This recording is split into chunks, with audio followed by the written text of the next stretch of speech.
In today's video, I'm going to teach you how to create a report in Salesforce. Whether you're new to Salesforce or simply aiming to enhance your reporting skills, I'm here to guide you through every step of crafting insightful reports that will cater specifically to your needs. Let's dive right in. To kick things off, head to your Salesforce main navigation menu and look for the Reports tab. Accessing this will set us off on the journey to compile and customize a report that aligns with your unique requirements. Once you're in the Report section, locate and click on the New Report button. Consider this button as your gateway to embarking on the report creation process. It's essentially the foundation of our task today, opening up the interface where you'll get a chance to work your magic. Now that we have the interface open, you'll notice a search bar. This is where you can specify the type of report you'd like to create. It's a good time to think about the data you want to analyze. Are you interested in accounts, opportunities, leads, or contacts? Decide on the type that suits your purpose best and type it in. Once you have made your selection, click the Create Report button to proceed. At this point, you should see the Outline panel, which is where you'll have the chance to customize the columns that will appear in your report. Feel free to add or remove columns, tailoring the data displayed to what matters most for your analysis.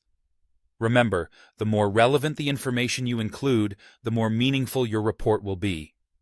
Next, you'll move on to the Filters panel, where things get particularly interesting. Filters allow you to specify the kind of data you want your report to display. You can choose options like showing just your records or including all records that span across your team.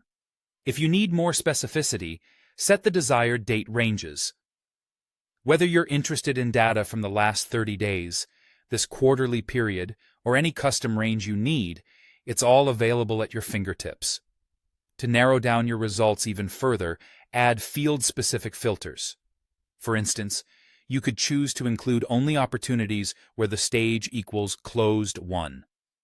This step ensures you're gathering the precise data you need. For more advanced customization in the Outline pane, consider grouping your data by choosing fields in the Group Rows or Group Columns section. This means you can categorize and organize your data in a way that best reflects how you want to analyze it. If you're a visual person, adding a chart to your report can be particularly helpful. By clicking on Add Chart, Salesforce lets you pick from various chart styles, such as bar, pie, donut, or line charts, to complement the structure of your report. Once satisfied with your report layout, it's time to save your work. Click Save and Run, and then enter a memorable report name and provide a brief description. Don't forget to choose a report folder where it will be saved for future access. Finally, click Save once more to conclude the process. There you have it, a comprehensive report crafted to meet your exact specifications, ready for thorough analysis and insightful discoveries. Keep exploring Salesforce reports to truly unlock the full potential of your data.